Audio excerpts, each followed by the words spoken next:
Fala pessoal, espero que todos estejam se cuidando bem e seguros. Bom, esse é mais um vídeo onde eu vou fazer alguns comentários complementares ao conteúdo que foi distribuído. E lembrando que o material principal ele se encontra nas referências, que por esse conjunto de vídeos que são referentes à aula 27, 28, 29 e 30, que vai tratar o gás ideal clássico. Para esse conjunto, a gente vai estar usando como referência o livro do Casquilho e Teixeira, Introdução à Física e Estatística, e o livro do Reiffer, Fundamentals of Statistical and Thermophysics. Então, vamos lá. Lembrando que esse é um vídeo de comentários gerais e que eu sigo à disposição para quem tiver dúvidas por e-mail, por o Google Classroom, por Google Meet, se alguém quiser agendar alguma conversa, tiver alguma dúvida um pouco mais complicada. E desde já eu adianto que nesses próximos vídeos existe um número muito grande de equações que acabam sendo, não de equações, mas de continhas e passagens que precisam ser feitas. E é muito difícil digitar todas as equações, todas as passagens, tudo o que precisa ser feito, todas as manipulações matemáticas. Então, muito está sendo só indicado, porque eu acredito que todos devem ter os elementos necessários para realizar esse trabalho matemático. E se surgir alguma dúvida e tudo mais, eu estou sempre à disposição, como tem sido desde o início. Bom, vamos lá então. A gente vai estar tratando o gás ideal clássico. Então, vamos lembrar que não existe um gás ideal, né? O gás ideal ele é uma idealização de um gás onde a gente está desconsiderando as interações entre as partículas. Então, de certa forma, ele é um gás constituído por partículas não interagentes, a ponto dessas partículas serem representadas por pontos, ou seja, de maneira a gente não ter colisão dessas partículas, não só a interação entre elas, mas não ter choques entre elas. Então, muitos vão falar assim, mas é válida essa idealização?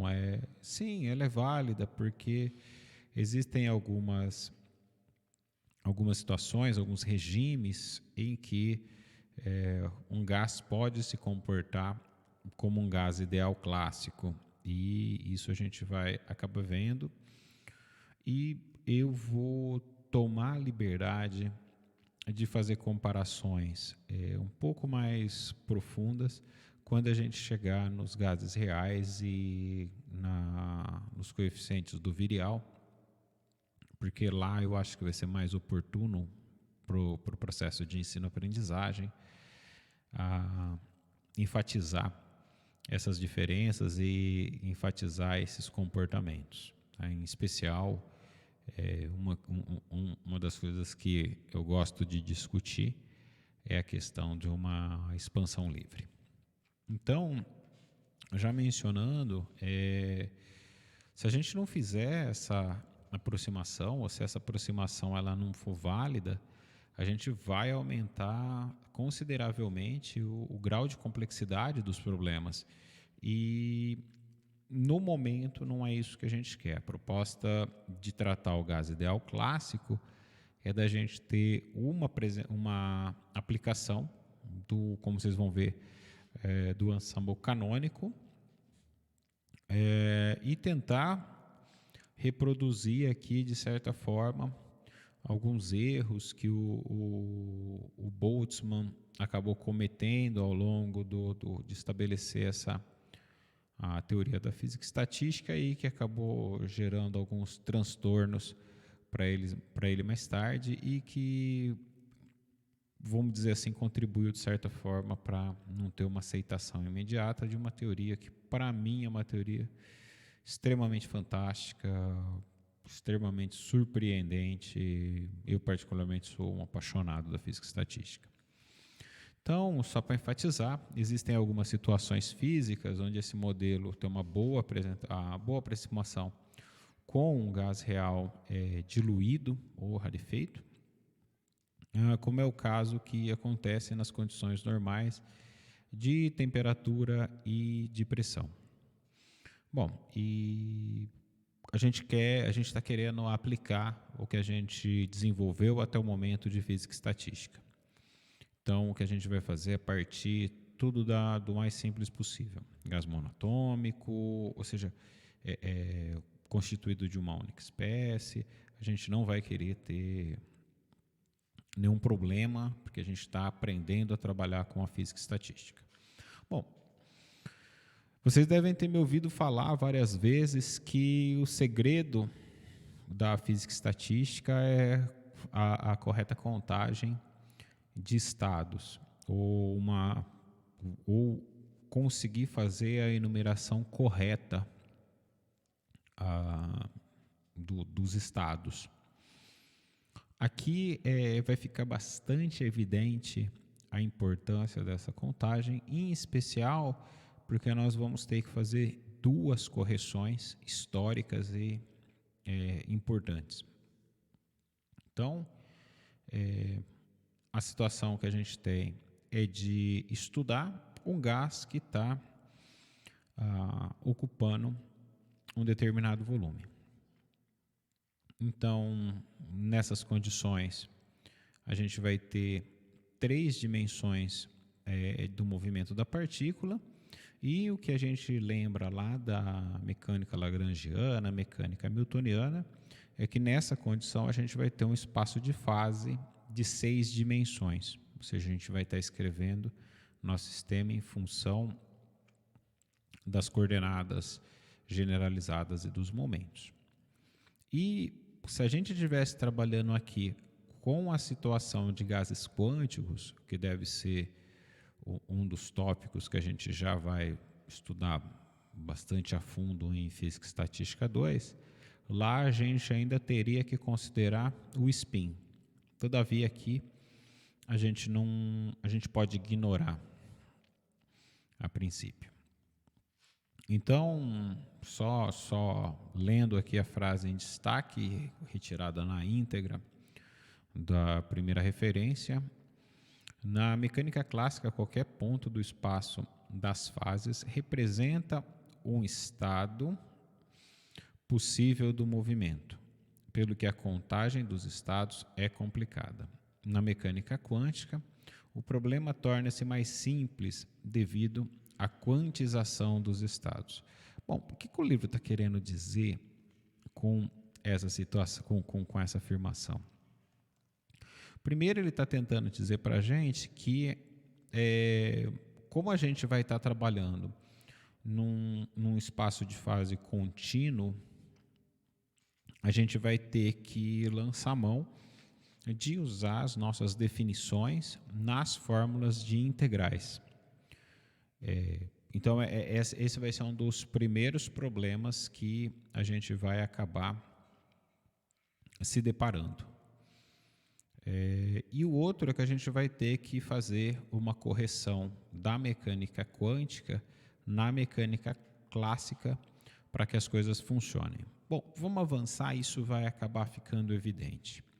Então, a gente está considerando que a gente tem o movimento de uma partícula que está livre, confinada num volume V, de tal forma que a gente possa representar as arestas por Lx, Ly e Lz, L maiúsculo, que vão constituir o nosso volume V.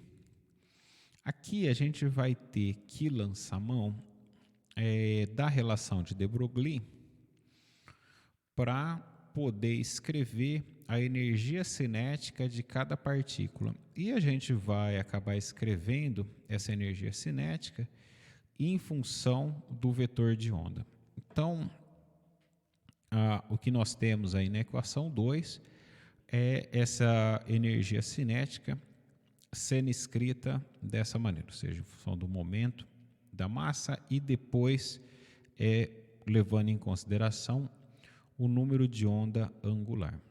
Então, para quem... Bom, acho que todos fizeram Física Matemática 2 comigo, vai acabar vendo que lá a gente acabou resolvendo equação de onda, e essa é uma das equações que a gente resolveu lá sem grandes problemas. E aqui o caminho é empregar o método de separação de variáveis, que para quem fez a disciplina comigo deve ter reproduzido umas 10 vezes esse método,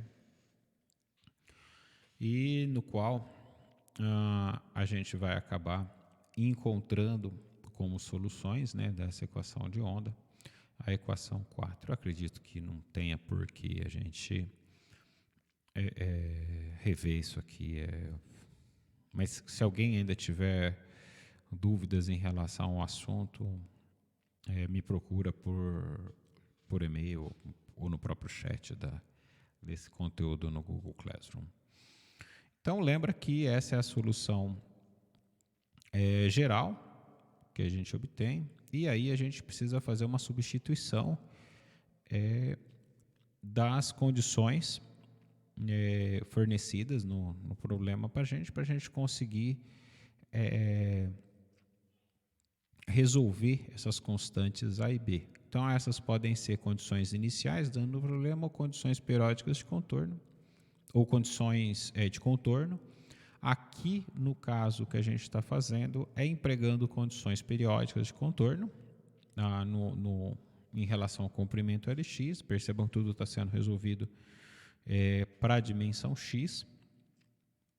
E ao fazer essas substituições, né, aqui o livro usa uma estratégia muito boa, né, de fazer uma substituição direta aqui. Logo de cara a gente já consegue tirar que A deve ser igual a zero, e que o cosseno então tem que ser igual a 1, né, e aqui isso aqui vai dar os comprimentos, de forma que a gente pode generalizar para todas as coordenadas, o kx, ky e kz. Então, o número delta Lx é o número de possíveis inteiros L minúsculo x para os quais kx assume valores nesse intervalo de kx mais kx mais dkx, estando a partícula limitada ao comprimento Lx. Então, está L escrito aqui, e aí a gente vai acabar empregando esse mesmo comprimento para y e para z, alcançando relações iguais.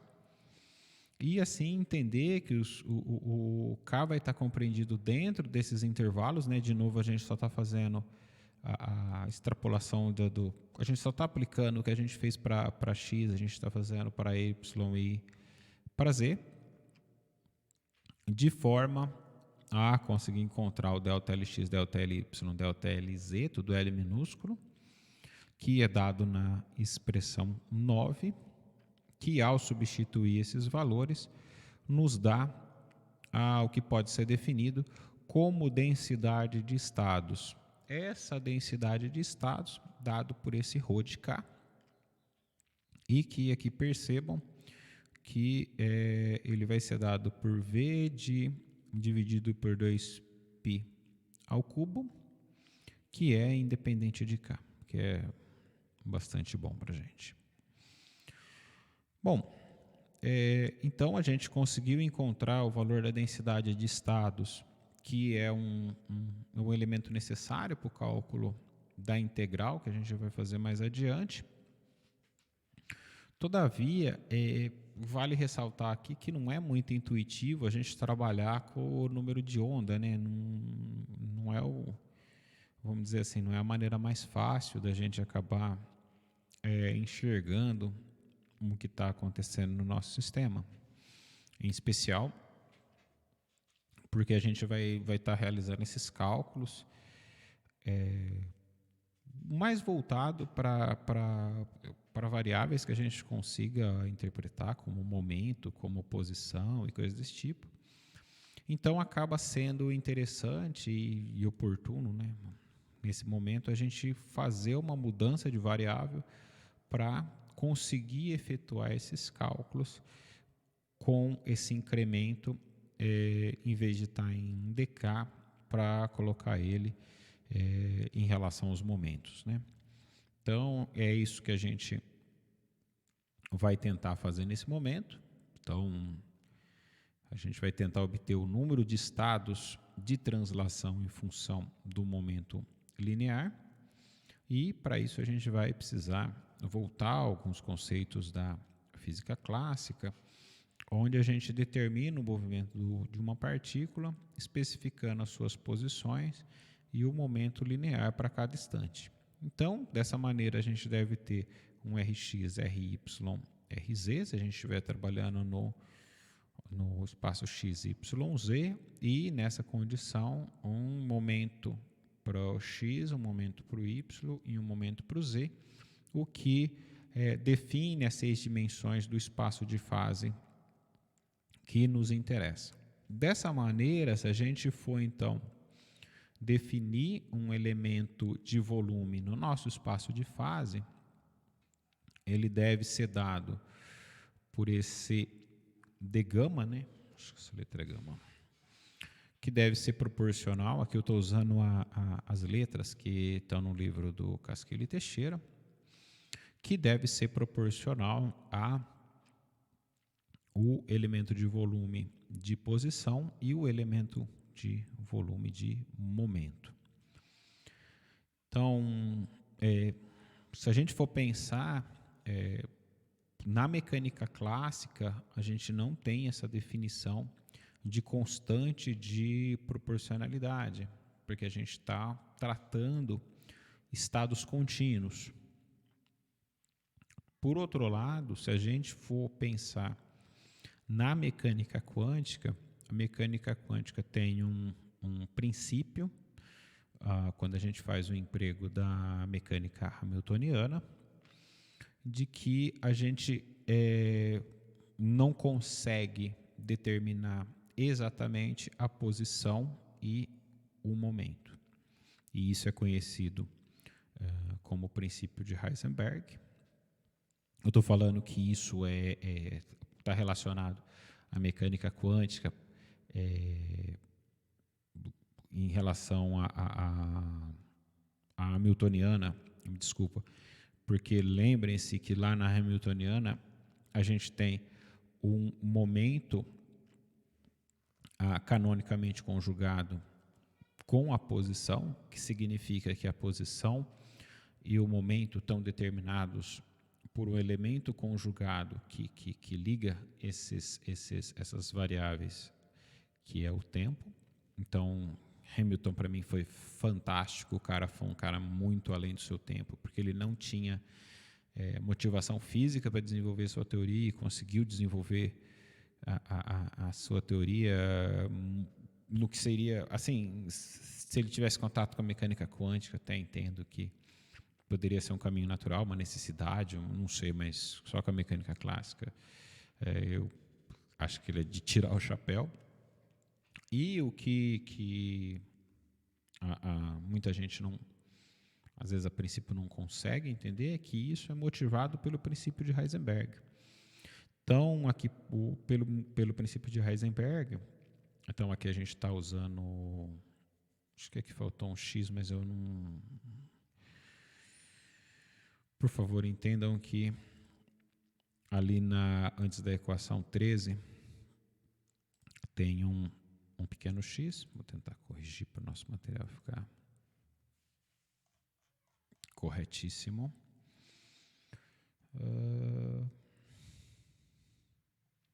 Princípio de Heisenberg, delta P x. Então a gente está escolhendo, né? Ótimo. Tá, ok. Então a gente está assumindo aqui o x simplesmente para conseguir ter uma visão nessa figura que vai ser apresentada abaixo. Então, o que acontece aqui é o seguinte: delta x, delta px vai ter que ser sempre maior ou igual a h cortado sobre 2. Qual que é a implicação disso? A implicação é que a menor quantidade que a gente pode chegar vai ser esse h cortado sobre 2. Ou seja, por isso que quando a gente fala de princípio Heisenberg, não conhece a posição, não conhece o momento, é que se a gente lembrar da forma como a gente desenvolveu em Física Matemática 1 a delta de Dirac, usando o mesmo raciocínio, se a gente conseguir definir exatamente a posição, ou seja, se a gente vir achatando as arestas desse quadrado que está sendo apresentado aqui, o que acontece é que essa variação em x, né, px mais px dpx, isso aqui vai para o infinito, né? Então esse aqui é o grande problema que a gente tem e que acaba sendo uma restrição, porque no fundo isso aqui vai dar origem à energia ser quantizada, né? Como vocês devem ter visto no curso de mecânica quântica, dado os trabalhos de Einstein e de Planck. Então aqui a gente tem que para essa equação 12, a nossa constante de proporcionalidade ele vai depender da constante de Planck, ou seja, a gente vai ter que introduzir a constante de Planck no cálculo da nossa densidade de estados, ainda que a gente esteja trabalhando com um problema classicamente, porque a hora que a gente está fazendo esses incrementos, né, nesse espaço de fase, vou lembrar que pela Hamiltoniana, né, esse espaço de fase nos dá energia, esse volume vai nos dar a energia total do sistema. Então, quando a gente faz esse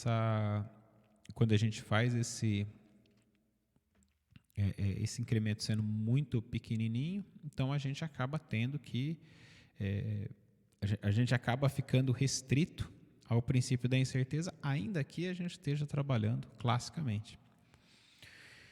Então, dessa maneira, a gente acaba tendo a equação 12, né, essa proporcionalidade, sendo substituída por uma igualdade pela divisão por h ao cubo.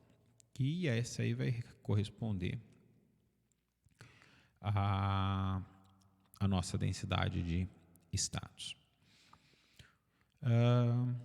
Então, a gente pode, com isso, então, voltar, né, para o nosso problema do gás ideal clássico e, então, conseguir escrever a nossa densidade de estados agora que estava em função do nosso K, né, do vetor de onda, ele vai acabar podendo ser escrito em relação ao momento, que é uma das coisas que nos interessa. Bom, ainda acaba sendo bastante útil a gente acabar fazendo uma mudança no sistema de coordenadas e sair do nosso sistema de coordenadas cartesiano para um conjunto de coordenadas esféricas.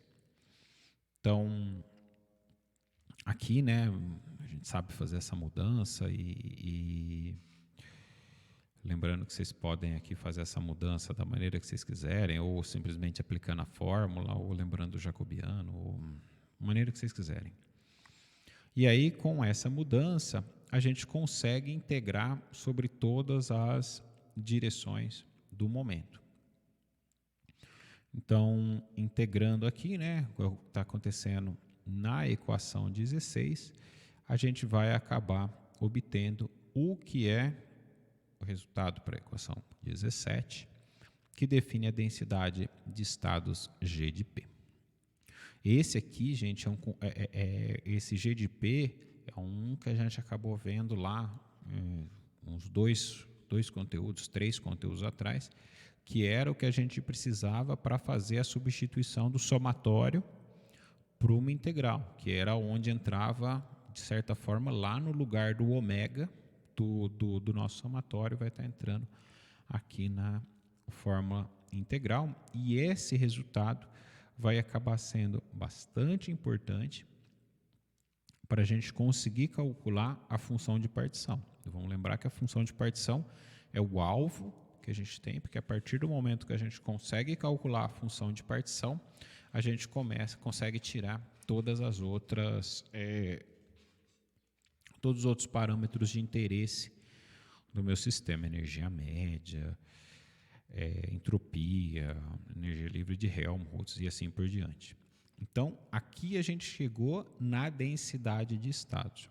Para a gente não deixar esse conteúdo muito longo e conseguir fazer as quebras de maneira adequada, eu paro esse conteúdo por aqui e, partindo da gente ter obtido essa densidade de estados, no próximo vídeo a gente vai tentar escrever a probabilidade, tentar escrever a função de partição, utilizando o formalismo integral. Então eu paro por aqui e meus comentários seguem em breve. Eu sei que esse conteúdo aqui ele é bastante denso, então fiquem à vontade para me perguntar. Então, até logo. Tchau, tchau.